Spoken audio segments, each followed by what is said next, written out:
خواتین حضرات، گرداب میں ڈاکٹر عمر عادل آپ کو خوش آمدید کہتا ہے۔ مختلف سہولیات کی فراہمی ہر حکومت کی ذمہ داری ہے، اور یہ وہ خواب اور وعدہ ہے جو دکھایا اور کیا بہت دفعہ جاتا ہے، مگر جس کی تعبیر اور جس کی وفا نظر نہیں آتی۔ ایک خاص سہولت جو کہ سفری سہولت ہے، اس کے بارے میں میرے خیال میں اس ملک، اس صوبے اور اس شہر، یہ سر پھر سے کریں گے، ٹھیک ہے جی، سوری معاف کیجیے، 1 2 3 ٹھیک ہے۔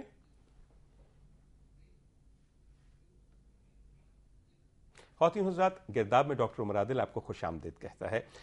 آپ یہ جانتے ہیں کہ مختلف سہولتوں کے وعدے ہماری حکومتیں عوام سے کرتی ہیں، اور یہ وعدے وہ وعدے ہیں جو کہ کبھی وفا نہیں ہوتے، ہمیشہ خطا ہوتے ہیں۔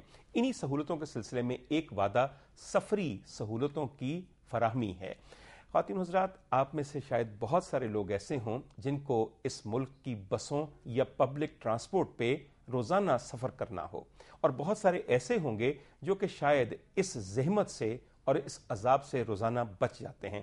میں آپ کو ایک بات بتا دوں، میرے جیسے گناہ گار آدمی کے لیے روزانہ میرے مولا نے شکرانے کے کئی مقام پیدا کیے ہیں، اور میں اعتراف کرنا چاہتا ہوں کہ ایک مقام شکرانے کا جو میں روزانہ اس ملک کی سڑکوں کے اوپر کرتا ہوں، وہ یہ ہوتا ہے کہ جب میں اپنی گاڑی میں اکیلا بیٹھا ہوا اکثر اس گرمی کے موسم میں اے سی چلا کے اپنی منزل کی طرف رواں دواں ہوتا ہوں، تو اپنے دائیں یا بائیں مجھے اس ملک کی پبلک ٹرانسپورٹ نظر آتی ہے، جس میں ایک خستہ حال بس یا ویگن کے اندر بھیڑ بکریوں کی طرح ٹھسے ہوئے اپنے ہم وطن نظر آتے ہیں، جو کہ سر سے پیر تک پسینے میں شرابور ہوتے ہیں۔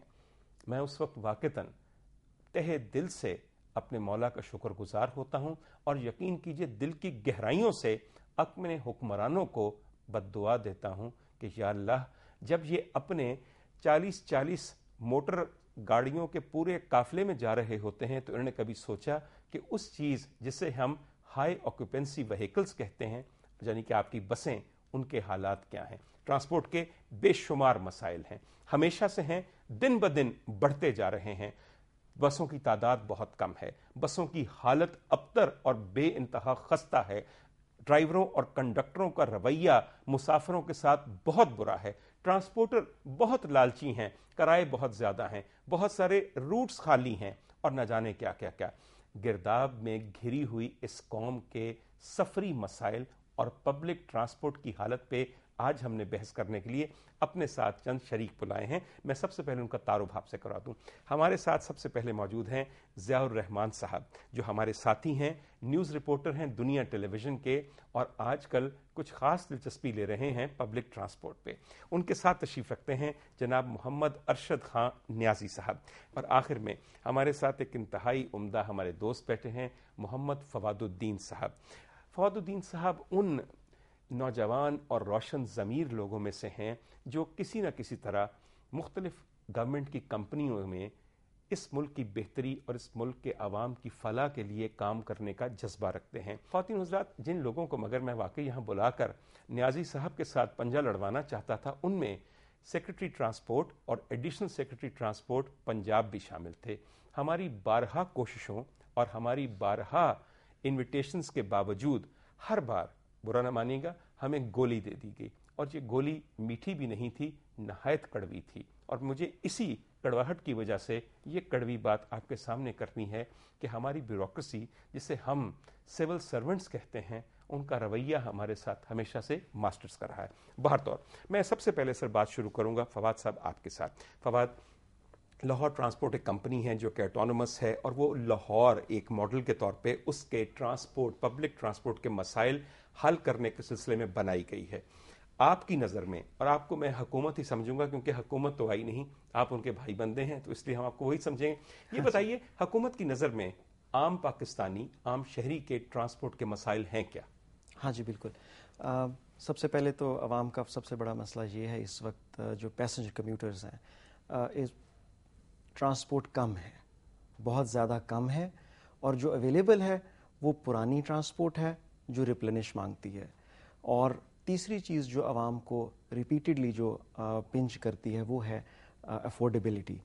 تو ایک تو سیف، ایفیشینٹ اور افورڈیبل جس کو ہم کہتے ہیں، ان تینوں چیزوں کی اس وقت فقدان ہے، and that goes all over the پورا لینڈسکیپ، چاہے وہ خیبر ہو، چاہے لاہور ہو، چاہے کراچی سب سے ہو. پہلے جو میں پہلی مسائل بات پہ آتا ہوں. آپ نے کہا کہ فقدان ہے ہمارے ہاں بسوں کا یا ٹرانسپورٹ کا.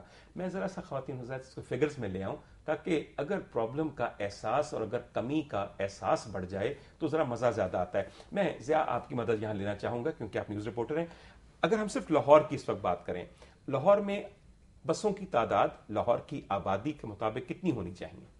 ڈاکٹر صاحب، ہماری جب عوام سے بھی بات ہوئی، ٹرانسپورٹر سے بھی بات ہوئی، ایون کہ سیکٹری ٹرانسپورٹ سے بھی بات ہوئی، تو ان کا کہنا تھا کہ کم از کم 3000 to 3500 بسوں کی ضرورت ہے. 3500 بسوں کی لاہور کو ضرورت ہے. اور چلتی کتنی ہے؟ سرکاری اعداد و شمار کے مطابق بسیں اس وقت چل رہی ہیں 717، لیکن حقائق اس سے بالکل ہی مختلف ہیں.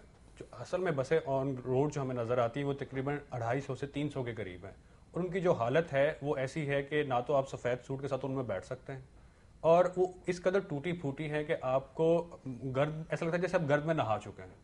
عوام انتہائی مجبوری کے عالم میں ان میں بیٹھ. لاہور کو تقریباً 3500 بسوں کی ضرورت ہے. حکومت کے اعداد و شمار کے مطابق تقریباً 700 بسیں اس وقت چل رہی ہیں. حقیقت یہ ہے کہ تقریباً 250 سے 300 بسیں واقعتاً چل رہی ہیں. آپ نے یہی فرمایا. اور ایک بات انہوں نے یہ کہی ہے ضیاء نے کہ ان بسوں کی حالت یہ ہے کہ اس میں آپ سفید کپڑے پہن کے بیٹھ نہیں سکتے. نیازی صاحب نے آج کڑکدار سفیدی والا سفید سوٹ پہنا ہوا ہے. نیازی صاحب، سارا قصور آپ کا ہے یا اصل میں قصوروار کون ہے؟ دیکھیں جی، پالیسی میکرز اس کے قصوروار ہیں. جب اربن ٹرانسپورٹ کا سسٹم 99 میں شہباز شریف صاحب لائے تھے، اس وقت بہت سے وعدے بعید کیے گئے تھے، بہت سے ایگریمنٹ کے 4% سبسڈی تھی جو بینک انٹرسٹ ریٹ پہ دیے جانی تھی. کرائے کے اوپر ڈفرنس دیا جانا تھا کہ اگر کرایہ کم ہوگا اور ڈیزل مہنگا ہو جائے گا یا ان پٹ کاسٹ جو ہے وہ آپ کی زیادہ ہو جائے گی تو اس پر گورنمنٹ جو ہے کمپنسیٹ کرے گی.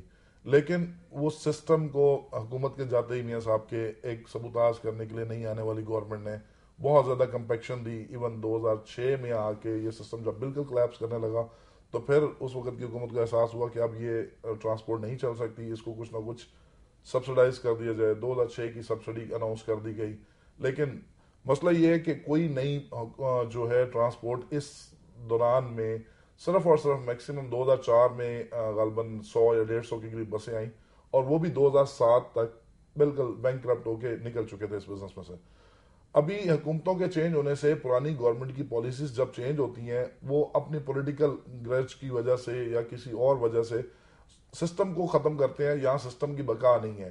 خواتین حضرات، بات یہ ہے اگر آپ حکومت سے پوچھیں گے تو ان کے مد نظر بھی بہت سے مسائل ہیں. اگر آپ ٹرانسپورٹر سے پوچھیں گے تو ان کے پاس پورا شکوہ نامہ موجود ہے جو کہ شاید بہت حد تک جائز بھی ہو. دونوں کے جو مسائل ہیں ان کا بوجھ دراصل کمیوٹر پہ پڑتا ہے، جو میں بھی ہوں اور آپ بھی ہیں. اس پروگرام کو آگے بڑھاتے ہیں، چھوٹا سا بریک، اور پھر ہم دوبارہ آ کے یہ دیکھتے ہیں کہ نیازی صاحب کو بحیثیت ٹرانسپورٹر کیا کیا مسائل درپیش ہیں. Stay with us.